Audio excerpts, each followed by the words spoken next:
Sanyiso kulabako mukwano gwange yonna gy'oli mu linnya lya Mukama waffe Yesu Kristo. Amanya nze Musumba Yazidi Muwanguzi owa Ndejje Victory Church International. Nzize n'ekigambo ekikuzzaamu amaanyi mu kiseera ekifaananako bwe kiti Katonda gwe twetaaga okwogera eri obulamu bwaffe. Kansuubire nti olina ky'okoze olunaku lwaleero oba tolina ky'okoze, Katonda waffe akyali wa kisa gy'oli. Bayibuli egamba nti omukono gwe teguyimpa wadde n'okuyinza ne gutayinza kulokola. Nzikiriza nti Mukama agenda kukola bulungi mu byonna. Twesige Katonda agenda tuyisaawo mu buli nsonga yonna.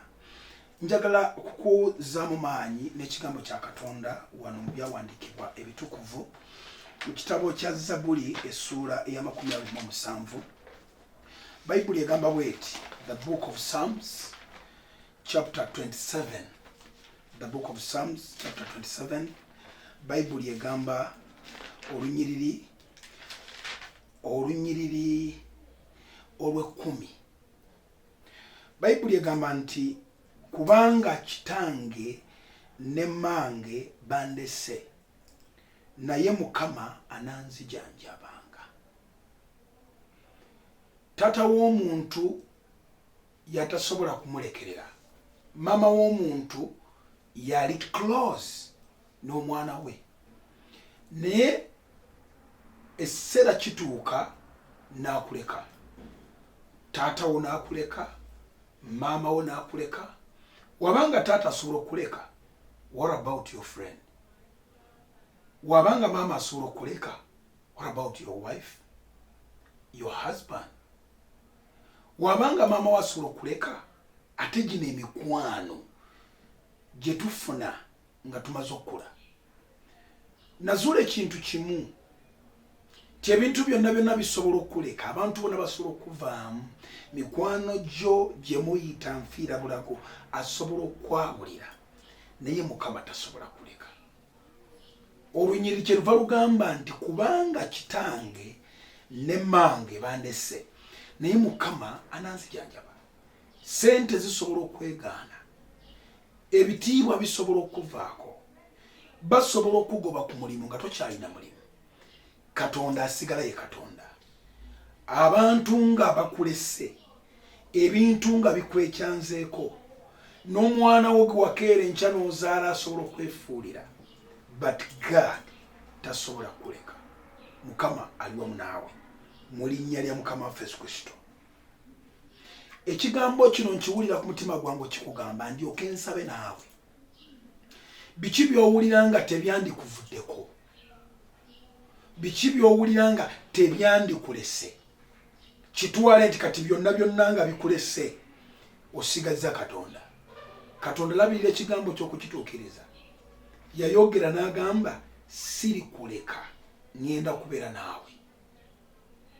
Olunyiriri luli mu kitabo kya Isaaya essuula eya 49.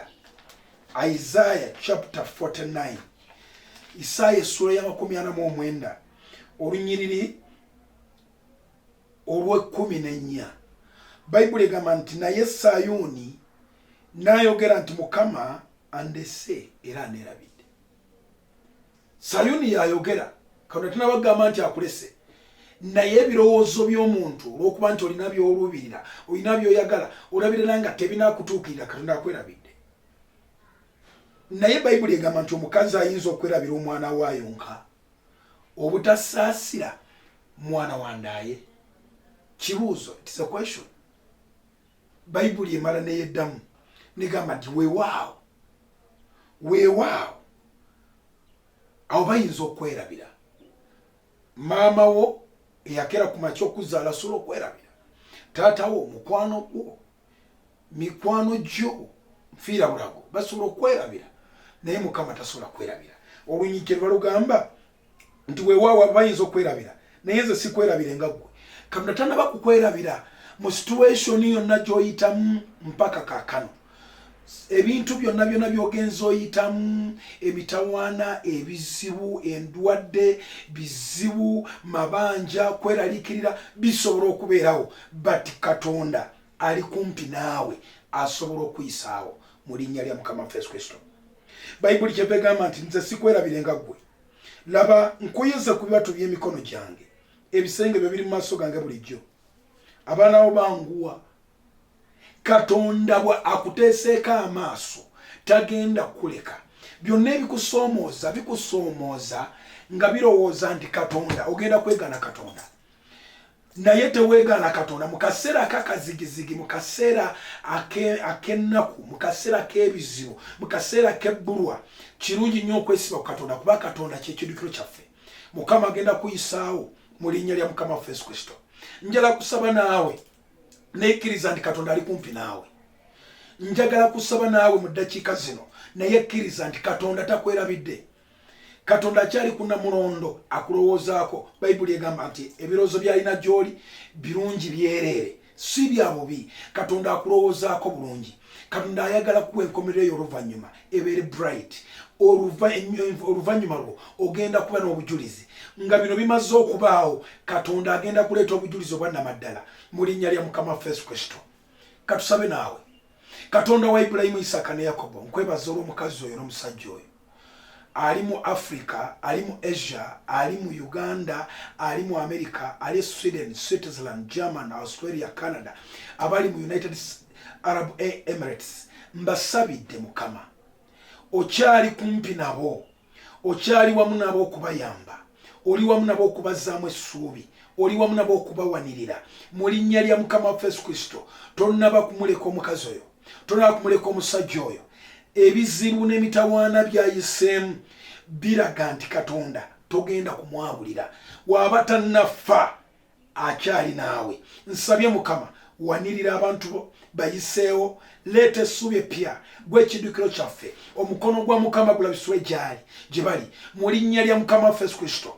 Abalwadde abanyigirizibwa, abatalina ssuubi, leeta essuubi eppya mu linnya lya Yesu Kristo. Abadde bawulira pain mu migongo, abadde bawulira pain mu mutwe, abadde bawulira pain mu mikono gyabwe, mu lubuto, buli alina complication yonna mulamu bwe, tusabye katonda tagwawo, omusumulule, omutaase, oleeta essuubi eppya. Ekitiibwa kya mukama kirabisibwe gye bali, erinnya lya mukama lina akulumizibwa in the name of Jesus.